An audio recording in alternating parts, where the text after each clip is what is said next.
இப்படி இருந்துமே என்னென்னா சைடுலலாம் கொஞ்சம் கொஞ்சம் கேப் வரும். அதை வந்து நம்ம கையாலேயே அட்ஜஸ்ட் பண்ணி விட்டுறலாம். அவ்வளோதாங்க. இதை நல்லா பரத்திட்டு இந்த மாதிரி அச்சில் வச்சு ஒரு 8 சம்சா கிட்ட வந்து நான் ரெடி பண்ணி எடுத்துக்கிட்டேன்.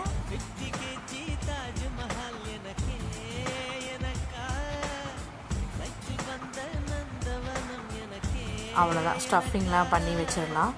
ரொம்ப சூப்பராக அமேசிங்காக வந்துருந்துச்சு.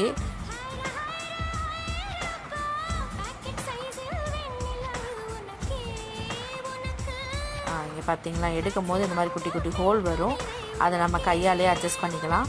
அவ்வளோதான். இப்போ எண்ணெய் ஊற்றி நல்லா எண்ணெய் காஞ்சிருச்சு.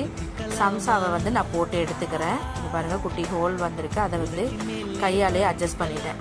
எண்ணெய்லாம் குடிக்கவே இல்லைங்க, கோதுமை மாவுனால ரொம்ப சூப்பராக வந்துருந்துச்சு. அதை வந்து நல்லா போட்டு எடுத்துக்கலாம், பெரட்டி.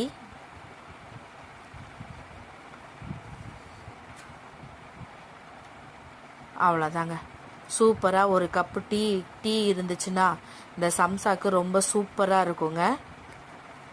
சூடான சுவையான சம்சே ரெடி ஆயிடுச்சுங்க. அவ்வளோதான். இப்போ போட்டு எடுத்துடலாம். கொஞ்சம் ஒரு செவந்த அளவுக்கு வந்தால் போதும். ஆல்ரெடி ஏன்னா உள்ளக்க இருக்கிற ஸ்டஃபிங் வந்து நம்ம ரெடி பண்ணி எடுத்து வச்சது தான், வேக வச்சு எடுத்து வச்சது தான். எவ்வளோ அழகாக வருது பாருங்கள். ரொம்ப அமேசிங்காக இருந்துச்சு. பசங்க ரொம்ப விரும்பி சாப்பிட்டாங்க. இதுக்கு கூட வந்து கொஞ்சம் புதினா சட்னி இல்லைன்னா தேங்காய் சட்னி இருந்தால் ரொம்ப நல்லா இருக்கும். நான் பசங்களுக்காக டொமேட்டோ கெச்சப் வச்சு கொடுத்தேன். நான் ரொம்ப விரும்பி சாப்பிட்டாங்க. ரொம்ப சூப்பராக இருக்குது அப்படின்னு சொன்னாங்க. அவ்வளோதான், எடுத்துடலாங்க. இந்த ஸ்டேஜில் வந்து நம்ம எடுத்துருவோம்.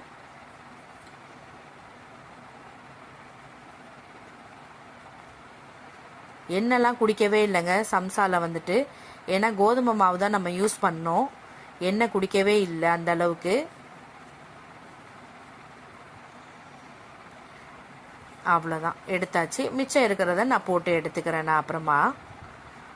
அவ்வளோதான், போட்டாச்சு. இப்போ பொரிச்ச சம்சாவை கொஞ்சம் டொமேட்டோ கெச்சப் வச்சு இந்த மாதிரி வச்சு நம்ம கொடுத்துடலாம். அவ்வளோதாங்க, சூப்பராக சுவையாக சமோசா வந்து ரெடி ஆயிடுச்சு.